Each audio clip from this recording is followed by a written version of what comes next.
Hello, it is June 4th, and Paul and I are back. We have a diverse, interesting agenda for today. We're going to talk about what's now being called the Miasma campaign, but started with Red Hat getting popped. We're going to talk about Moika, which has also been in the news. We're going to talk about some research we released. But before we get to that, Paul, what's up? Yeah, man, it's just a beautiful day here in Queensland, Australia. G'day, mate. The rain is finally bloody stopped, and the sun is out. And I have a guy here digging a trench for me. He's doing it by hand. So this guy is making his money the old-fashioned way, which is good on him. Because I don't know if I told you, when I was in college, I did a road trip in South Australia. And for whatever reason, like everybody we met were like tradies in Australia. Like I met like a bricklayer, and I don't know, like it's just not something that you tend to meet here in the US. I know we are a culture and a nation of tradies, and yet at the same time, in a weird state, you cannot get tradies to come to your house. Like I've had multiple people say they were coming, giving quotes, and they just then don't show up. True story. And when I talk to them, they're like, "Yeah, you're in the too hard bucket." I'm like, well, for a nation of tradies, you sure don't show up very often. Boom. You know, we have the same thing here. If your job isn't big enough, a lot of times people won't call you back. I don't know. They're all often self-employed. Hey, shout out to the other self-employed people out there. It's pretty great most of the time, but sometimes it makes things hard to get organized. Anyway, I just want to say one thing. The difference is Australians are polite, and so they won't say no. They'll do the whole quote in front of you, or they'll do it all up, right? And then they just won't get back to you. They'll ghost you. That's the difference. Fun. Okay, we're going to start with Miasma, and this kicked off June 1st. Was that 3 days ago? That sounds right. With Red Hat getting compromised, 32 of their cloud services packages that cumulatively average 80,000 weekly downloads were compromised. It was done via a GitHub Actions vulnerability. We'll get into that more later. But what I think is the most interesting part about this is where the malware came from. It is an NPM worm. It is the first example we've seen in the wild of Team PCP's open sourced version of the mini Shai-Hulud worm getting used. So there's no indication at this point that it is in fact Team PCP. And given they're not claiming any kind of credit, probably not. It's probably a copycat of someone who said, yoink, thank you. But this worm's kind of interesting. It, like I said, came in through a GitHub Actions thing. We'll talk about that. It also is multi-ecosystem. So we've got NPM, PyPy, and surprise, Ruby Gems. And GitHub. Right? Yeah. Yep. And I don't think their, open source code included a Ruby variation. So I think we can make some fair assumptions that this is another example of threat actors likely using LLMs to make some modifications to malware so that it's more ecosystem agnostic. They're out there making sure everybody gets attention. So thank you for that. Yeah, indeed. I liked how Adnan Khan described this as Claude, go pack every single TTP into one giant TypeScript mess. It's just pretty accurate. Yeah. And if you look at, for example, I'm looking at the code right now for the info stealing part of this, right? What it's actually stealing. And what it's stealing is basically what every other info stealer right now is stealing. And this is something I'm going to zoom out real quick. We're just seeing so many info stealers popping up, like they're everywhere. And we expected this, right? Because of LLMs and, everything else and, open source and everything else. But at the same time, now we have to deal with it, right? But just looking at this section, it's like every info stealer right now is like just grabbing everything, and they just keep adding these. So, now they're grabbing the vault from HashiCorp. They're just, back in the day, Invisible Ferret was I got our friend Francois says there was no vuln in the workflow. They audited all of them well before the attack. It was most likely info stealer, but they abused some gaps in trusted publishing. That's helpful. Yeah, Francois would know better than I for sure. I think where was I going with this? Oh yeah, just like like just watching this kind of Claude just suggesting the same info stealer section every I can't say any naughty words because we're trying to keep this clip, but every bad guy that is writing malware right now is just seeing the same patterns again and again in these sections is funny. But anyhow, moving on. Well, not moving on yet because it didn't stop at Red Hat, right? It is up to over 80 compromised packages. Our friends over at Step published a blog yesterday about kind of the second phase of this. Threat actors, not Step, compromised 57 packages. They said it was across 286 at least malicious versions. So probably not the last that we'll see of this. I'm not sure if this is the same threat actor as the Red Hat one. They're awfully close together. So potentially, what do you think, Paul? Yeah, I mean, Rami Mack and others are, as you and I, briefly talked about earlier, like are saying that they're probably the same threat actors. So there's that. And again, I trust Rami. I think that, there's the problem is that when Team PCP open sourced this, suddenly they created a world, a universe where people could be using their tradecraft and evolving their tradecraft, and Team PCP could, not claim, responsibility for it, right? But that just seems like such an odd thing for Team PCP to do because they're just such clout chasers, right? They're just constantly talking. So, I mean, in my head, I mean, there's pretty good possibility that this is some part of the actual Team PCP crew, doing this. They just haven't claimed it yet for whatever reason. Maybe it's a part of the crew that, doesn't like Twitter. I don't know. Maybe they've been listening to us saying, "Hey, stop with the self-promotion. Stop yapping." Right? That's possible.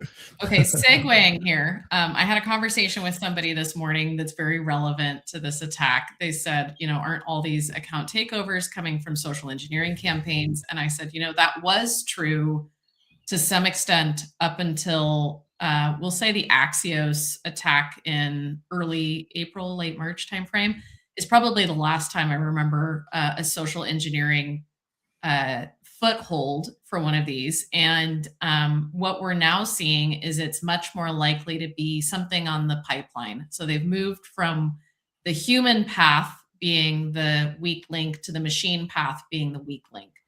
And I think there's a lot of consequences to that change. There's a lot of reasons I'm sure they're doing it, as people understand better what's going on, and perhaps it gets a little bit harder to compromise people through social engineering. You start to look for alternatives. And certainly we know there are big gaps in security for pipelines. And yeah, Paul, what do you, I know you've looked into this a fair bit, about the machine path. What would you share with people? Yeah, I mean, I think that it's true. This is not, using social engineering in any way. I mean, I think we're past that. I think, those days of classic kind of contagious interviewee style, fake recruiter, social engineering, are behind us. I think that'll be used with these big spear kind of things like what happened with Jason and Axios. But no, this is attacking us, as you said, through CI pipelines, automatic builds. So these are like, things that we don't have necessarily the amount of visibility on that we should, but also too, through attacks on developer, tooling, right? Like the reality is that this is supply chain is a supply chain. It's a chain. Yeah. And part of those, part of that chain is what, and I wrote this up years ago when I wrote up the DevSecOps playbook. I called out specifically years ago, called out developers, the tools they're using was part of the software supply chain. So yeah, I mean, affecting the AI tools, Claude and other tools that are running on developers' laptops, and in some cases in CI pipelines. Also the VS Code and the IDEs that people are using. So I think that it's moved on to a more automated, scalable attack. And those bygone, that era of having to social engineer people is mostly behind us, except for those really big whales. I think that's always going to, and obviously NPM is trying to do stuff about, shrinking that attack surface for those maintainers, et cetera. Yeah, I mean, I think social engineering will always be an attack vector. I think it's more of tends to be a wide net thing. And you're right, it'll be more targeted. It'll be going, what we saw with Axios was a very sophisticated operation. They were not casting a wide net with an email and trying to get everyone. Like, they targeted a single person very specifically. But yeah, we'll see how this continues to evolve, and hopefully start to see some changes made in pipelines.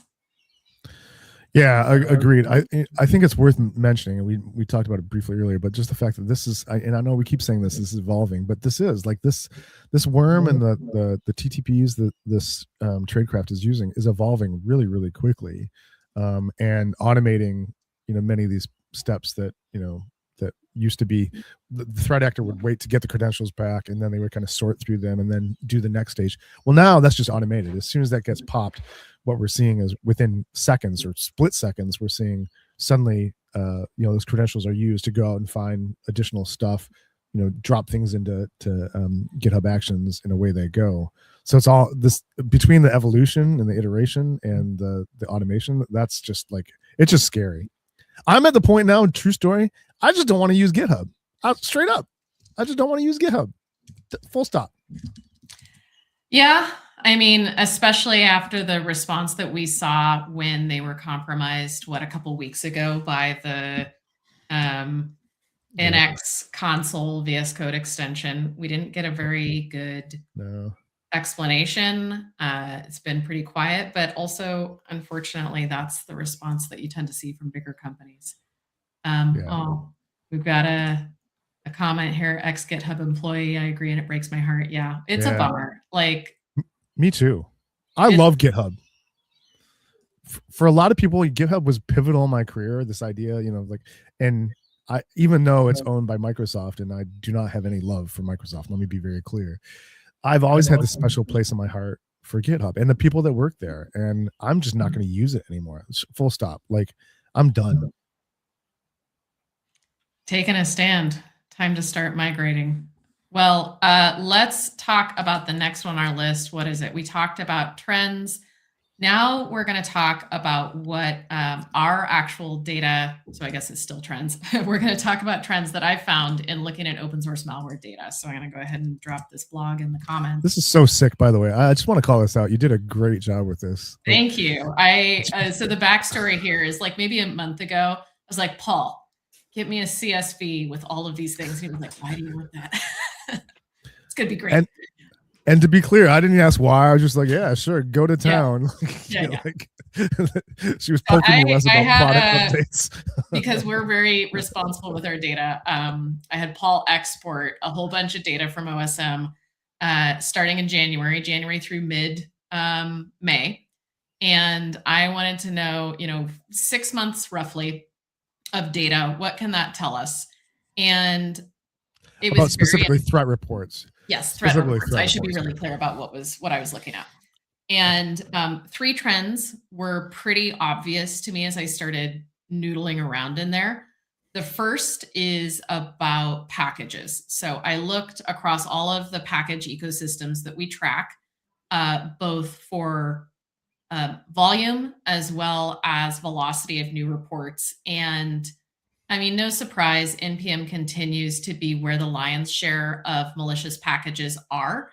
But what was very interesting and kind of calls back to an earlier conversation we had here is PyPy is growing at roughly the same rate throughout this period. And we see them kind of like weave back and forth where, 1 week PyPy will be higher and 1 week NPM will be higher. And I looked a little deeper in that data. And what I found is, there's a couple of edge cases where the reason there's more PyPy is because people were looking more diligently at PyPy. But in most of the cases, there's a correlation between when an NPM package and a PyPy package published. And it's that exact circumstance of the threat actors being multi-ecosystem. And so I think, based on this data, we can expect to see an increase continuing to grow in PyPy. That's what that tells me is, most people are very aware of the, dare I say, dangers in NPM. I don't hear a lot of awareness about PyPy. Yeah, I mean, I think that I've been saying, on stage and other places in my writing for ages that while it's obvious that the total volume is much lower in PyPy, the percentage of growth in the activity is at least the same as NPM on a percentage basis or greater. So I think people think that PyPy is relatively safe relative to NPM, but there's a bunch of things that they don't do well in the PyPy world either as well. I really wish, for example, that they verified the metadata inside PyPy about the author, right? It's just those are free form fields. You can stick anything in there you want to, but I'm going off subject. Sorry. No, that's on subject, because I think the point is if you use Python, make sure you're applying the same practices to hardening what you're taking from Python as you would for JavaScript, right? Yeah, and like all these little ways for people to automatically run files in that we didn't know about, like the GYP files and in the node space, and those path files in Python, which threat actors were using like 3 or 4 weeks ago. There's a lot of ways for bad guys to attack us that we aren't necessarily well known, right? So and the other thing too is that Python is going to be making some changes to their tokens or personal tokens, and that's good. And I think that they're much more responsive than the NPM team certainly is. So good on them. But I'm not surprised to see your data. All of that is just a long-winded way of me saying I'm not surprised to see your data. Yeah, surprised me. I wasn't too surprised either. Okay, the second thing I wanted to look at was popularity of packages, because there's been a tremendous amount of attention paid to account takeovers that's compromise a legitimate package. And that's fair, because those are often high, download popularity projects. And so I took all the data from that time period, again, looking specifically at NPM and PyPy, and broke it down based on average number of weekly downloads, the week that it was reported. And there's an interesting trend. First off, no surprise to me, no surprise to Paul, the vast majority of malware has less than 10,000 downloads a week. And that is indicative of those packages being more likely, not definitely, but more likely to be dependency confusion or typo squat packages that are very specifically targeting a group of people, rather than those big Axios takeovers. But what we're seeing over time, if you follow the graph and pop into the blog that I pasted there, and you can play with it to your heart's content, is you're seeing over the last month, for sure, more high download packages are being represented in the data. So threat actors are successfully getting access to more potential victims, is what that means.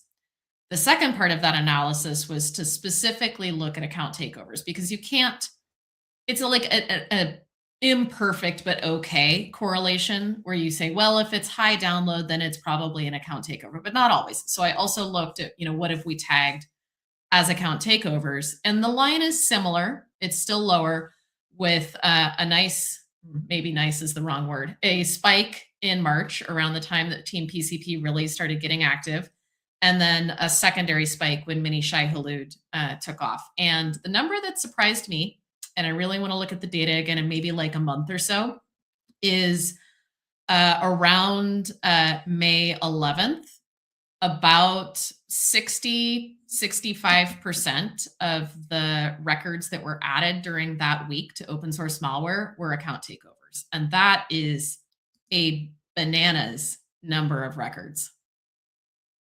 So it's not that account takeovers are the whole story, but they're definitely a story. Yeah, I mean, I think no surprise again with Team PCP and other attacks like Axios targeting these high volume popular maintainers. I also think that while the data shows that the number of those is, percentage of those has gone up inside of our data set, that is the group that many of these changes that are happening inside the NPM and ecosystem and other places are most positively going to affect.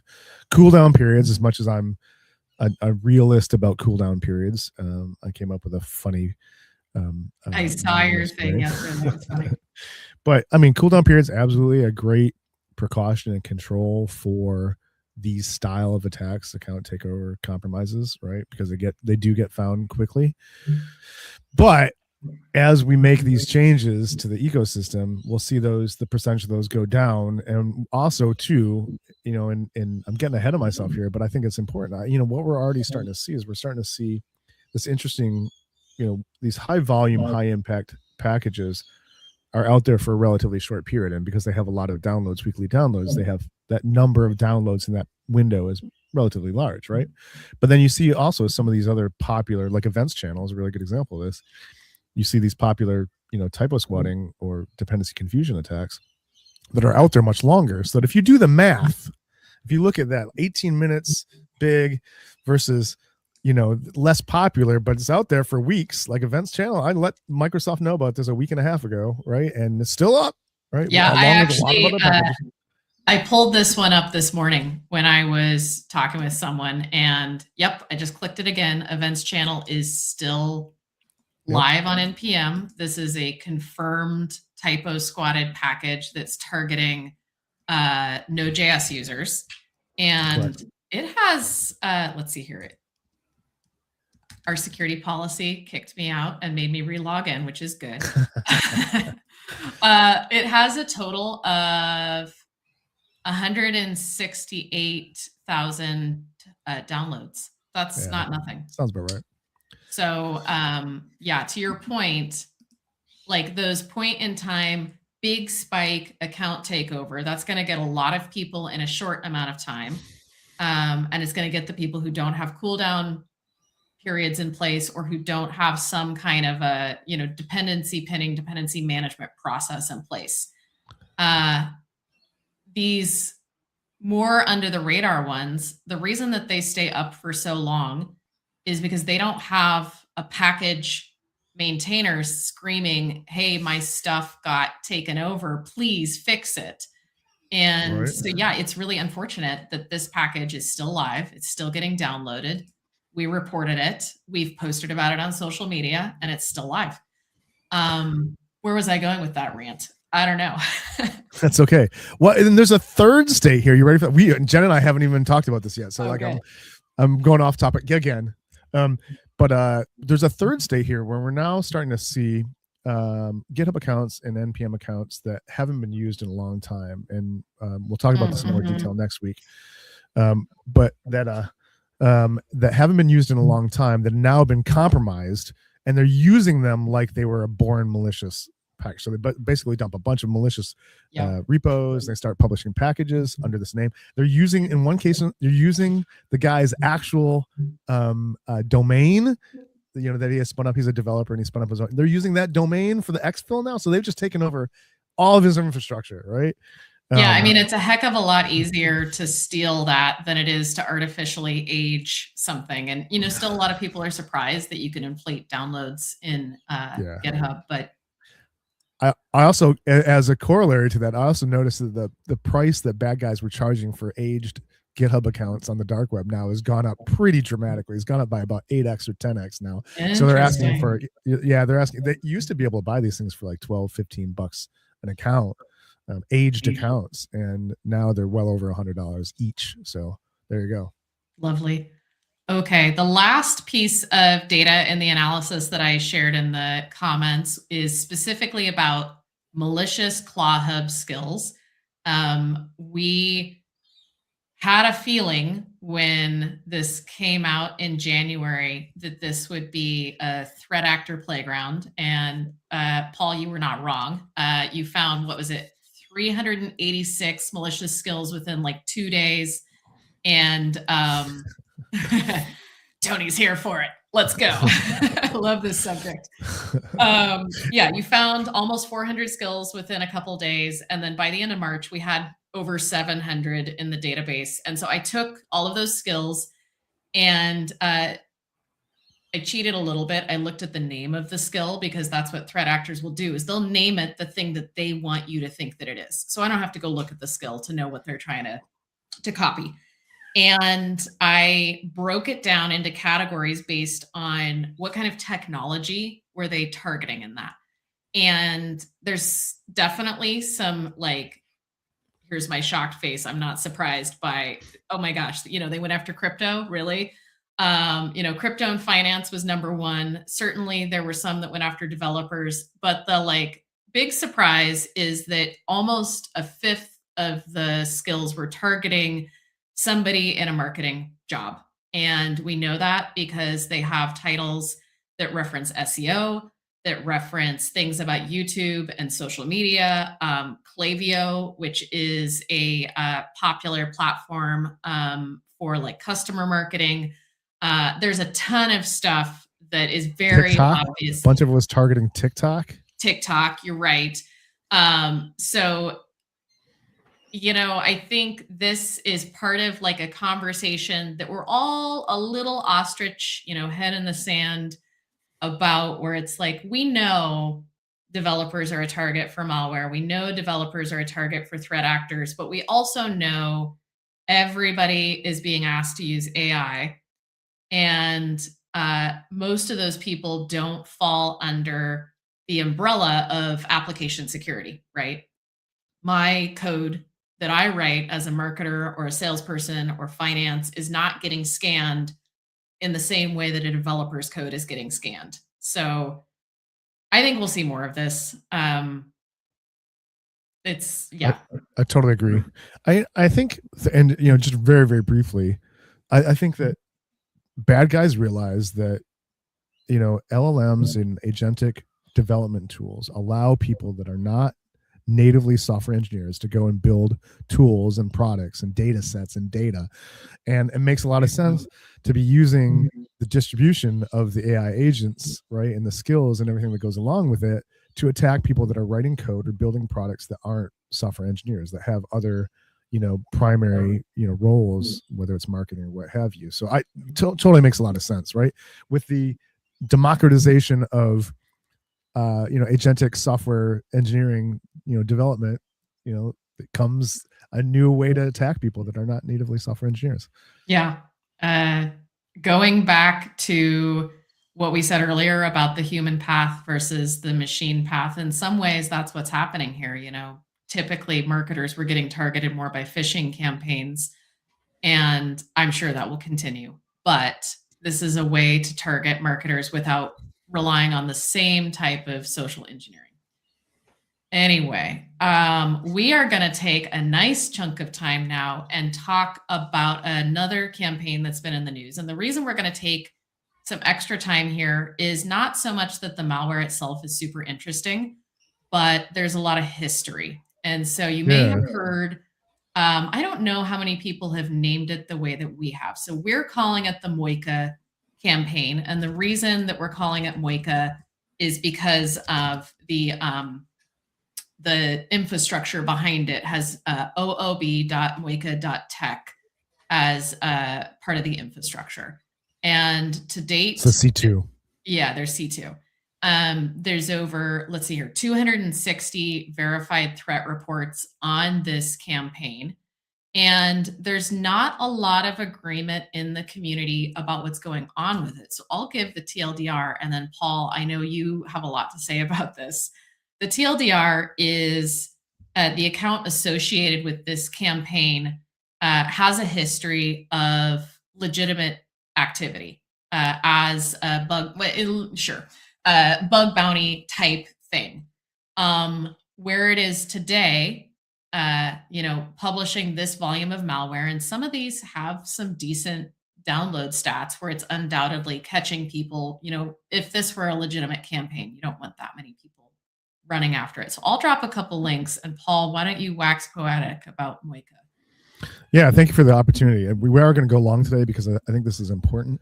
We've had a long-term issue with researchers, security researchers, and especially bug bounty researchers, building malicious npm packages, and now they're doing stuff in other ecosystems too as well. And this goes all the way back even before Alex and Justin dropped the dependency confusion research in 2024.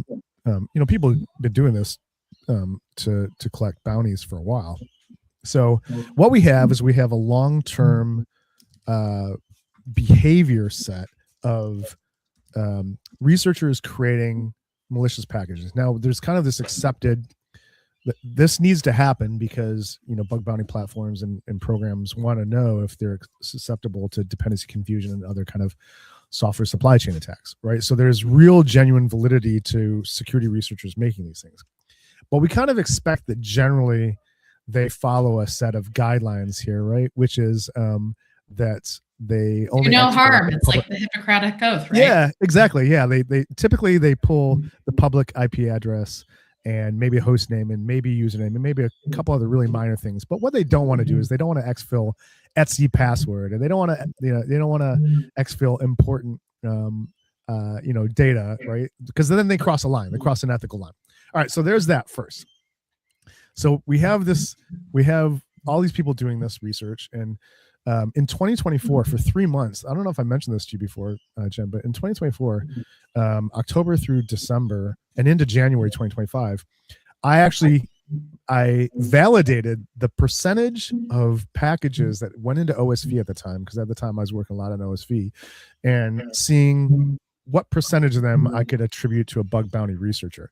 And I saw that the average was somewhere between 25 and 41% across those 3 months, right? So let's just say that in another way, somewhere between 25 and 40+% of the malicious packages going through OSV in late 2024 were attributable either directly or, and there was a larger number that you could indirectly attribute it to these researchers. So it's a large percentage of what comes into the ecosystem. And then researchers like me and Charlie and everybody else, we understand these actors.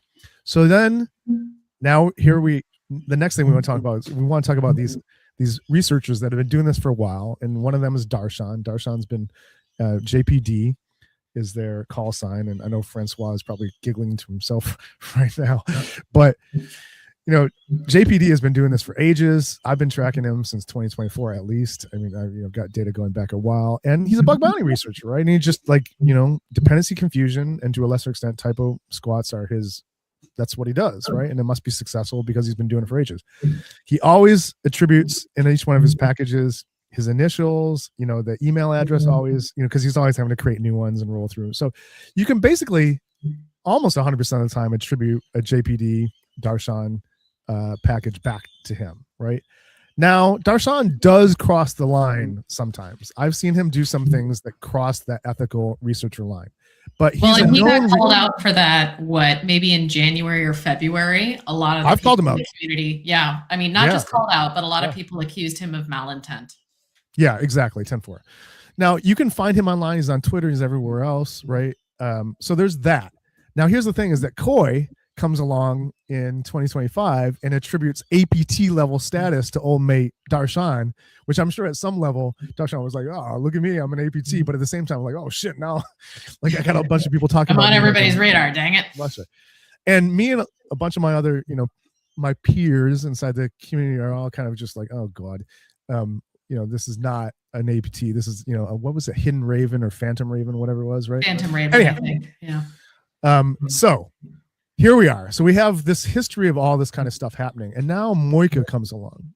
And Moika is deployed, almost 300 packages, and uses a lot of the kind of signals that you see in typical bug bounty. They use POCs, security research. They actually called, and you pointed out one of them specifically said bug bounty. They've published packages where they don't actually have a malicious payload. So they also number their dependency confusion packages using 99.9, which is the common way, because they're trying to make their highest version. Yes, yeah. Exactly. And there's a bunch of other things that they do that all kind of makes the signal look like this is bug bounty, right? Or security researcher.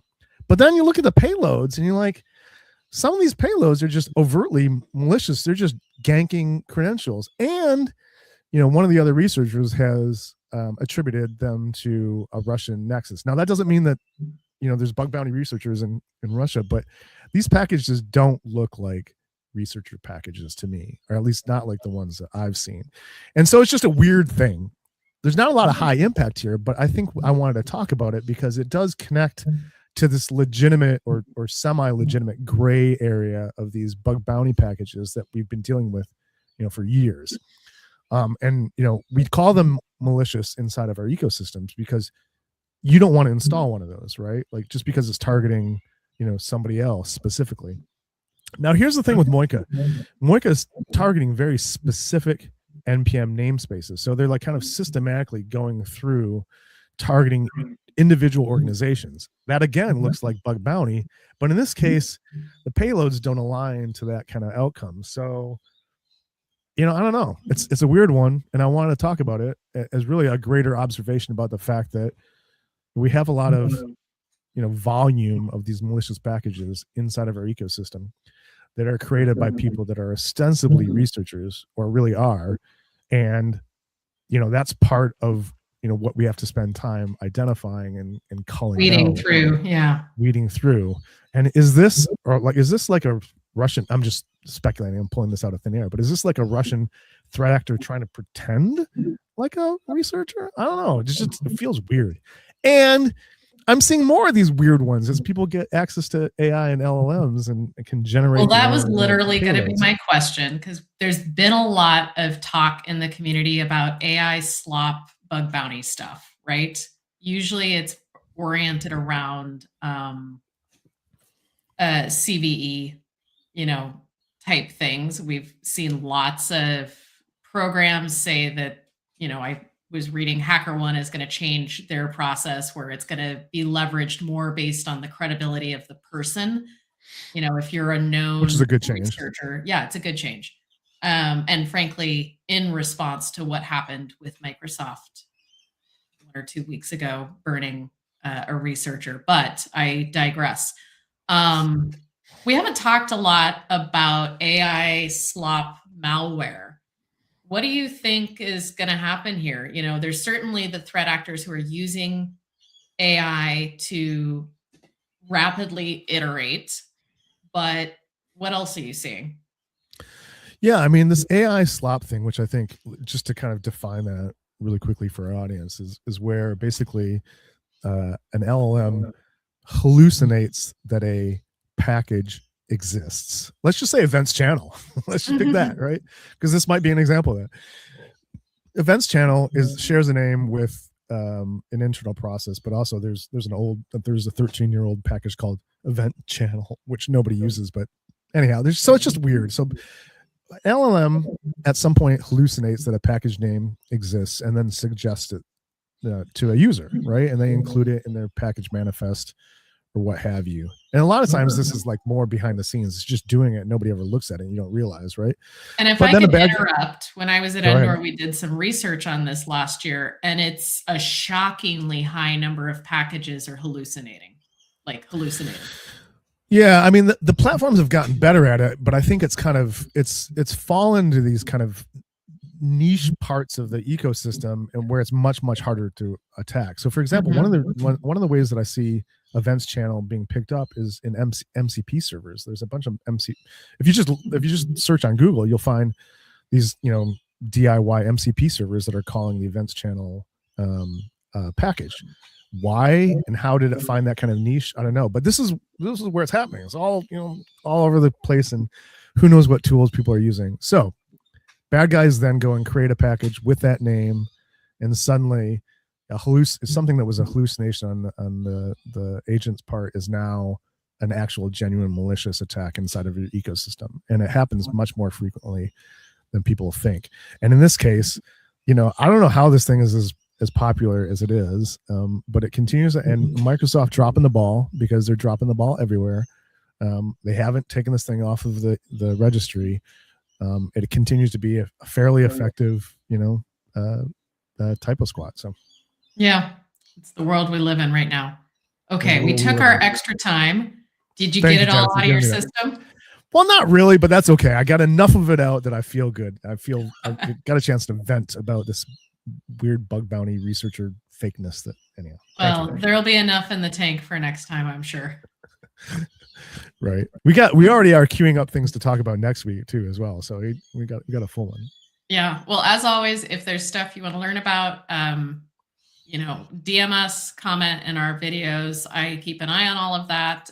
We actually had somebody, side note, reach out to us on, I think, last week's video and say that they thought they had been hit by pollen riders. So if you're listening, DM us on one of our socials. We'd love to talk about it. But yeah, we'll be here. Yeah, I still haven't pushed the new blog about the latest .zip thing the pollen rider is doing, which is really brutally effective. So I'll get that out there. Just been busy doing actual stuff.